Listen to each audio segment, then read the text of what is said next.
पहले गृह मंत्री अमित शाह की दिल्ली में जाट समुदाय के प्रभावशाली नेताओं से मुलाकात, फिर 650 सालों के रिश्तों की दुहाई देते हुए वोट की अपील और उसके बाद बीजेपी सांसद प्रवेश वर्मा का आरएलडी लीडर जयंत चौधरी को समझाने की बात करने वाला बयान। साफ है कि किसान आंदोलन से उपजी नाराजगी और सपा रालोद गठबंधन के बावजूद बीजेपी ने भी उम्मीद नहीं छोड़ी है और जाटों को वापस अपने पाले में वापस लाने की कोशिशें। चाहे प्रधानमंत्री मोदी हो या यूपी के सीएम योगी आदित्यनाथ, मौका मिलने पर बीजेपी का छोटा बड़ा हर नेता जाट बिरादरी की शान में कसीदे पढ़ना नहीं भूलता। उत्तर प्रदेश में भले ही जाटों की आबादी 3 से 4% ही बची है, लेकिन पश्चिमी यूपी में इस समुदाय की तादाद करीब 17% है। लोकसभा के 1 दर्जन से ज्यादा और विधानसभा सीटों की बात करें तो 120 सीटें ऐसी हैं जहां जाट वोट बैंक असर रखता है। कुछ सीटों पर जाट समाज का प्रभाव इतना ज्यादा है कि हार जीत तय करने की ताकत रखते हैं। पश्चिमी यूपी में 30 सीटें ऐसी हैं जिन पर जाट वोटर्स को निर्णायक माना जाता है।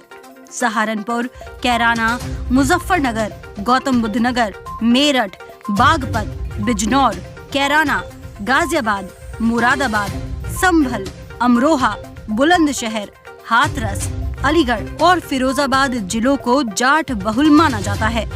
साल 2022 के चुनावों में अब तक जारी लिस्ट के मुताबिक बीजेपी ने पश्चिमी यूपी में 17 जाट प्रत्याशी उतारे हैं, जबकि आरएलडी ने 9 और सपा ने 3 जाटों को उम्मीदवार बनाया है। मायावती की बसपा ने 10 जाट को टिकट दिया है, जबकि कांग्रेस ने जाट प्रत्याशियों पर बड़ा दाव नहीं खेला है। साल 2017 के विधानसभा चुनावों में 14 जाट विधायक चुनाव जीतकर सदन में पहुंचे थे, जिनमें से 13 बीजेपी के थे, जबकि इकलौते रालोद जाट विधायक ने भी बाद में भाजपा का दामन थाम लिया।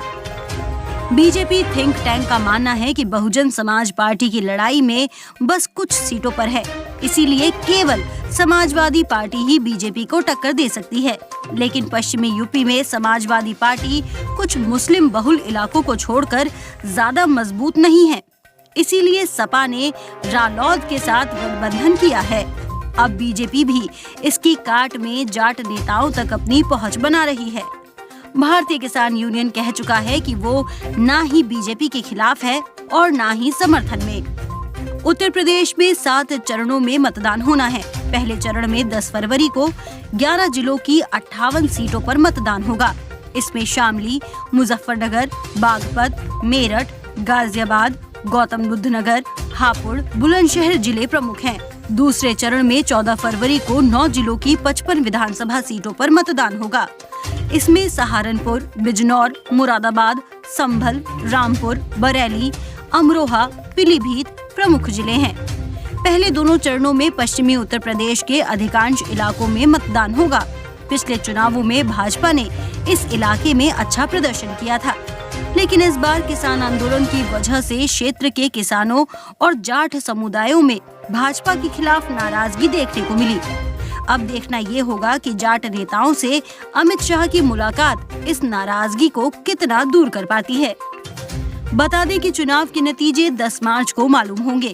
पिछली बार 2017 चुनाव में भारतीय जनता पार्टी ने जीतकर अपनी सरकार खड़ी की थी और योगी आदित्यनाथ को मुख्यमंत्री का पद मिला था। इस बार चुनाव में कई पार्टियां खड़ी हैं, कुछ अकेले तो कुछ गठबंधन में।